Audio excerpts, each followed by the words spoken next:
Okay, so we got everything disassembled, got the blocks taken apart. We found out that one of these wasn't set all the way in that lip. So what you do is when you're pressing this in, this bearing goes all the way in here up against that ring.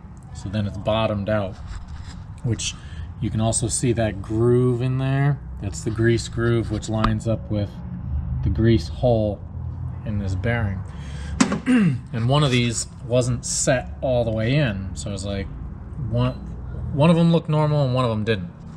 Also, all the set screws are gone in this, so they weren't holding on to the actual shaft, because there's flat spaces here for the set screws to grab onto, which you can see that little imprint there. Looks like a set screw was there and then it disappeared, or I don't know, something.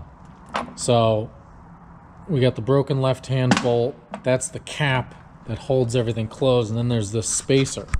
Now, there was only one of these, and this is the side that's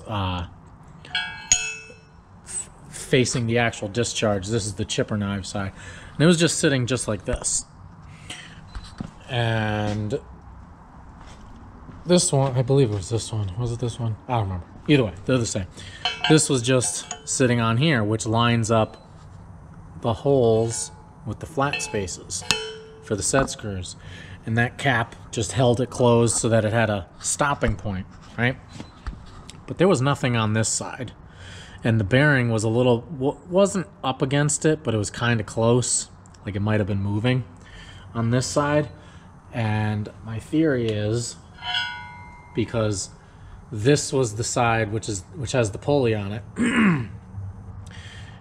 this bearing in the housing had a gap in it, so it wasn't sitting all the way up against that flange like I had showed you.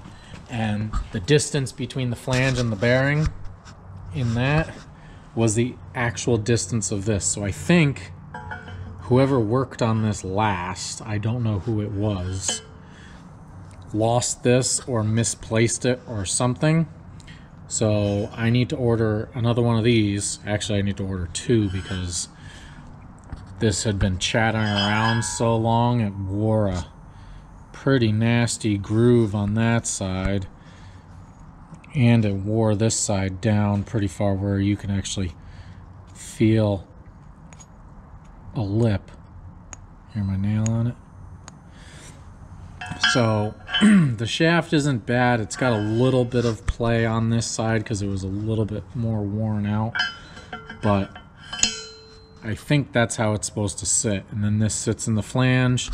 This is supposed to lock it down, which there's no set screws, so I've got to find the bearings. And I pulled these apart, and unfortunately there's no numbers on them. All it says is link belt, made in USA. That's it. And I really don't want to go to Vermeer again and have to deal with that pricing. So I'm going to try and do a little bit of research online tonight, see if I can find these outsourced somewhere else. Maybe from Link Belt Direct. I don't know. I got to figure it out. But I will have to go to Vermeer and order these spacers. I'm going to order another end cap, because this has a nasty groove in it that I don't think is supposed to be there. Plus, the lock nut side has a bad groove in it as well. So unfortunately, we're going to be doing a little bit of extra work on this. And I don't know if I showed you guys before, but I pulled the bed knife out. And it was hammered, which you can see it's got the 3 slots there. It's not a flippable bed knife. As it wears out, you loosen it from the bottom, which is also the same bolts as everything else on it, and you can slide it in. But the problem is, I actually got it in here. I'm gonna try and cheat it and get away with not buying another one. And I'm going to get it machined down. Now, you can see how worn out this is. Not only is it not flat anymore, but it's been wearing terribly. So, and I didn't know much about the machine. I ran the hell out of it for the last couple of years, or year or two. And this thing is, I mean, you can see it's not even straight. It's worn out. It's got a heavy groove on it. So, but I have enough play, because this was, when I first took it out, this was set way back there as if it was from factory. And I have almost that much I can come out. So I'm going to try and recut it. I'm going to cut it so that this is all gone, straighten it out nice, and hopefully I can make this work for a little while until I can figure out what I want to do, whether I even keep this machine or not. I haven't decided yet, but just want to give you all an update on this and where we're at. So hopefully tomorrow or the day after I can get out to Vermeer and order this crap and see what we got to do. Maybe I'll order a new pulley. That sounds kind of bad, so we might do that as well. I'll keep you updated. Alright guys, after a couple days of tomfoolery and all sorts of other crap going on, I finally tracked down what I need to do and how this needs to get repaired. So I went to Vermeer and was like, hey, I need some bearings. They're like, okay, 150 bucks each side. Boom, out the door, whatever.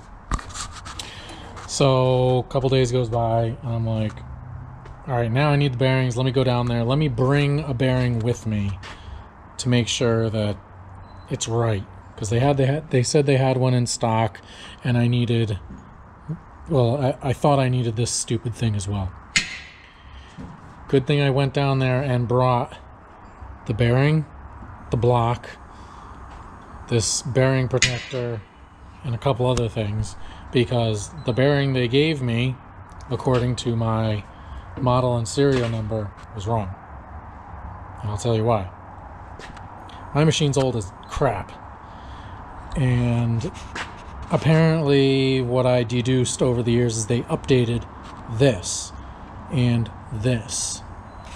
So I was sitting there talking to the guy. I was like, hey, that's the wrong bearing, this, that, and the other thing. He's like, this machine's not coming up on the computer. It's too old. Well, it's early 90s. It's not that old, but to them it is. So anyway, he pulls it up. We finally figure it out because I gave him this block number.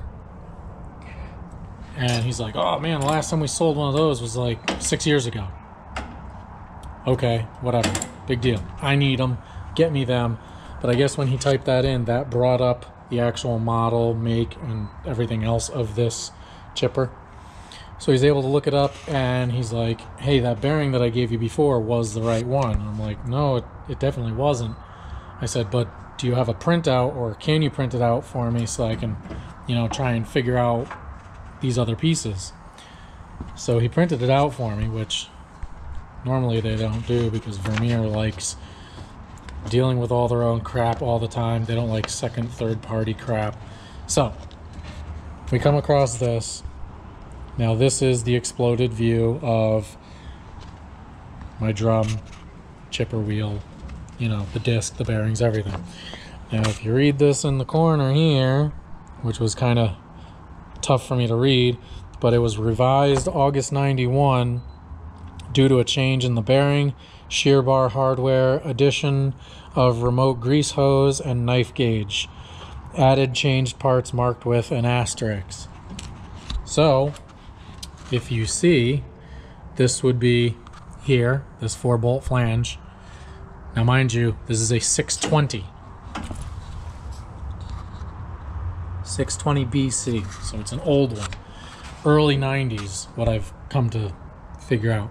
So they changed it to a 4-bolt flange with a 4-bolt pillow block style bearing. This is just a 4-bolt flange with a press-in bearing. They got rid of this. So if you have this style of chipper and they got rid of this, or if you still have this, this is the update for it. So they told me it was going to be like $1,000 to get this plate with the bearing and the bolts and all that other crap, yada yada yada. It was like 3 months wait time, and I'm like, I can't wait 3 months. The season's going to be over by then. I need it as soon as possible. So as we're going back and forth, I said, well, what about these parts here? So we ordered this plate, this bearing, this collar. Now, the new style has a separate collar as compared to the old style like this, which it's the collar with a one piece acting as the race. One piece here. This one is a 2-piece bearing and collar with the set screws to lock it onto the flat spots on the shaft. So we ordered the plate, we ordered the bearing, we ordered the collar, we ordered the 4 bolts for the actual bearing and the 4 bolts for the actual plate. We ordered all that for both sides.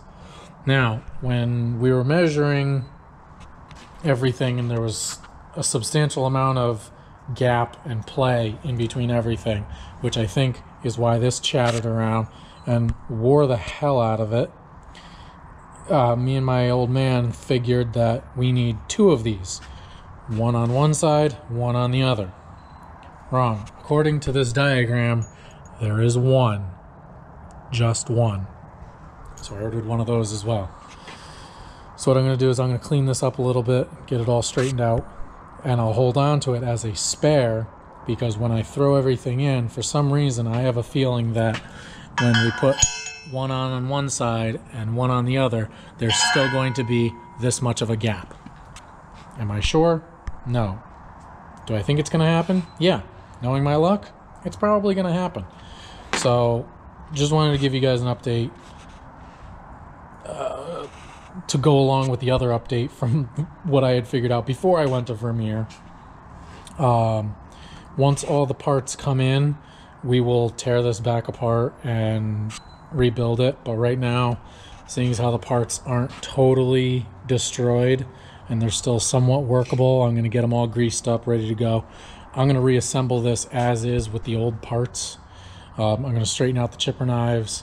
I already cut a new edge on the bed knife, nice and straight, so that can get reinstalled.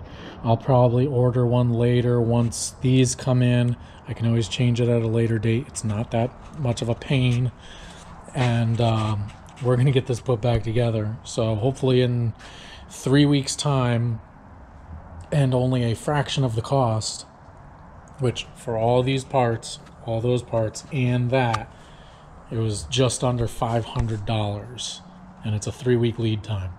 So if in my next video, when everything comes back in and everything fits, I'm going to put a description of these parts with the update numbers, because they were so kind to actually give me the breakdown for the cutter disc, whatever you want to call it. I'm going to put that in the description for you guys so that anybody that comes along later on and is working on this same machine, BC620 with the Kohler 20 horse, you'll know what to do and what to deal with and what you're going to expect cost-wise. All right, if you're digging the information that I'm trying to provide everybody, give me a like, give me a subscribe, and we're going to keep working on getting a bunch more stuff coming down the pipe.